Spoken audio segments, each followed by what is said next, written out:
Messieurs, dames, bonjour. Bienvenue sur la chaîne de GL Moto & More. Aujourd'hui, on va encore parler de chargeur de batterie. Plus exactement, un maintien de charge. Parce que, comme j'avais dit la fois passée lors de la précédente vidéo, certains d'entre nous ne vont pas rouler cet hiver. Et donc, pour ce faire, il faudra stocker alors la moto et, plus exactement, la batterie, ce qui nous concerne ici. Mais si on laisse les batteries telles quelles dans le garage ou dans le box de stockage, il va se vider et puis il va finir par se casser.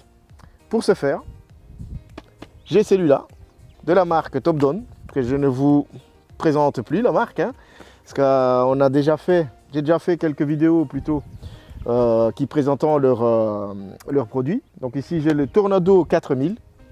Il existe également une version moins puissante que celui-là, la Tornado 1200 je crois, c'est celui-là. Et voilà, donc elle est capable de charger tout type de batterie, le batterie gel, le batterie normaux, le lithium-ion, donc le panel est large. Capable de charger de 6 à 12 volts. Il y a 10 modes de fonctionnement, donc 10 étapes de fonctionnement. Vous avez des témoins de charge qui part de 25 à 100%, est capable de ramener certaines batteries à vie, ceux qui sont plus ou moins mortes. C'est ce qu'on va voir d'ailleurs juste après, pendant le déballage. J'ai encore l'ancienne batterie du petit qu'on a fait le test la fois passée pour voir si il fonctionne ou s'il arrive à la ramener à vie ou pas. C'est que j'ai doute d'ailleurs parce que cette batterie est sulfatée, elle est morte. Donc il va devoir nous le confirmer. Il est typé 65. Qu'est-ce que ça veut dire? Étanche. Il ne faut pas non plus aller à la piscine avec, mais elle est étanche. Trêve de blabla, voyons le déballage. Bienvenue en Belgique. Pendant le test, il commence à pleuvoir. Allez, dans la présentation. Et on va continuer. Voilà. Une boîte assez soignée, je dois dire. Ça me fait rappel un peu aux batteries, aux chargeurs, pardon, américaines que j'avais testé il y a quelques temps. Je vous mets les liens également en dessous. L'ouverture de la boîte, vous avez une autre petite boîte qui est dedans. Batterie charger. On ouvre et vous avez le chargeur en question avec le mode d'emploi assez épais qui, en français. Il y a le français dedans. Donc j'ai ici la version, le Tornado 4000. Et en dessous, vous avez tout ce qui est câblage. Donc, les câblages que je disais tout à l'heure. Longueur totale du câble, tout compris. Alimentation et chargeur. Ça fait 8 mètres au total. Le pince croco et le maintien de charge que vous pouvez brancher sur votre moto et le laisser dessus avec une sécurité de surcharge bien sûr, de surtension pardon. Et voilà, c'est tout ce qui contenait la boîte. Passons tout de suite au test. Bon, comment ça fonctionne le Tornado 4000? C'est super facile en fait. Vous avez la partie qui se branche aux prises électriques et la partie qui s'accouple soit avec la pince ou avec celui que j'ai fixé sur la moto.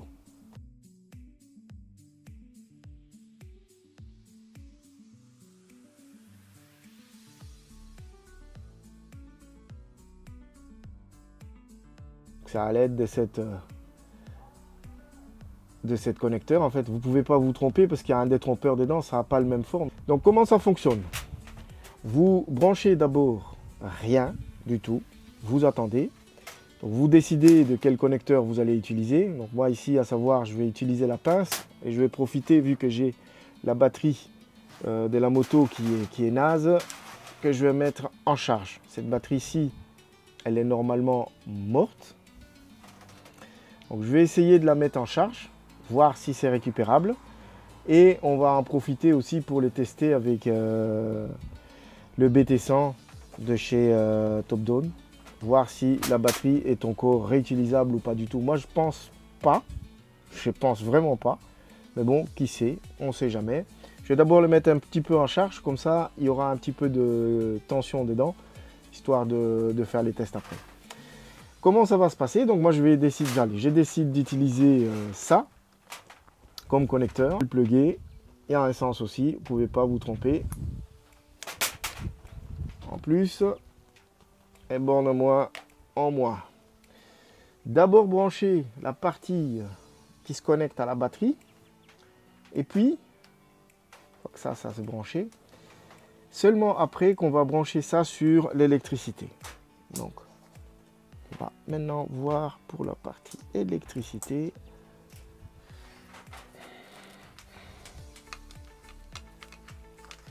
Pour ce fait, je vais préparer un petit truc ici. Je les démarre et il se démarre en mode veille. Donc là, il est en mode veille. Il reprend bien sûr le dernier programmation que vous avez faite. Donc moi, j'ai déjà utilisé une fois en mode repair. Donc là, il s'est mis directement en mode repair, donc en mode réparation. Il va vraiment essayer de charger alors en mode repair petit à petit pour ramener la batterie à la vie si elle est récupérable. Moi, ça ne m'intéresse pas ici parce que ici, mon but, c'est de juste rajouter un petit peu de charge dans cette batterie-là. Parce que je suis convaincu qu'elle est morte, en fait, vu l'âge et l'utilisation qui en a été faite.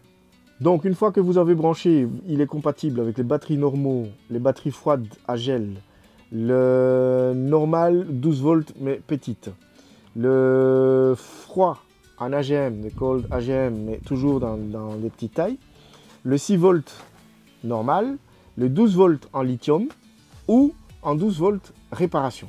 Comment changer de mode? Donc là, ça clignote, mais je ne sais pas si on arrive à le voir.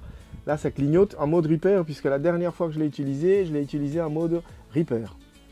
Donc j'appuie 2 fois sur le bouton mode pour changer de mode. Tac, tac. Et là, vous voyez, ça clignote de l'autre côté. Sur 12 volts normal. Je rappuie 2 fois. Il passe au suivant. 2 fois suivant. Donc, vous avez compris. Voilà, je reviens en mode normal. On va voir ici, en dessous de 25%, il y aura juste le LED bleu qui s'allume. Mais à partir de 25% de charge, ça va commencer à s'allumer sur 25%, ainsi de suite, jusqu'à 100%. Maintenant, il n'indiquera pas l'état de vie de votre batterie. Il va juste se contenter de le charger. S'il est en mode repair, il va se contenter de le réparer si c'est réparable. Sinon, il faudra utiliser le BT100 pour voir si la batterie est réutilisable ou pas.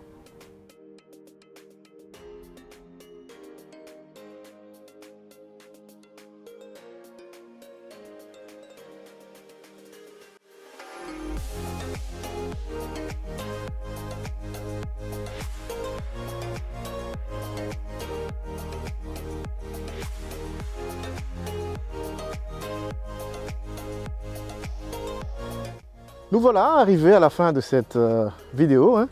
Je vous remercie en tout cas de l'avoir regardé jusque là. Comme vous l'avez vu, top down. Et je précise encore une fois que cette vidéo n'est pas sponsorisée par la marque. Moi, j'ai acheté de ma poche celui-ci, pas comme le précédent que j'avais testé. Celui-ci, je l'ai acheté de ma poche. Et pour être honnête avec vous, c'est un appareil que je recommande à 100%. Donc, encore une fois, merci et ride safe.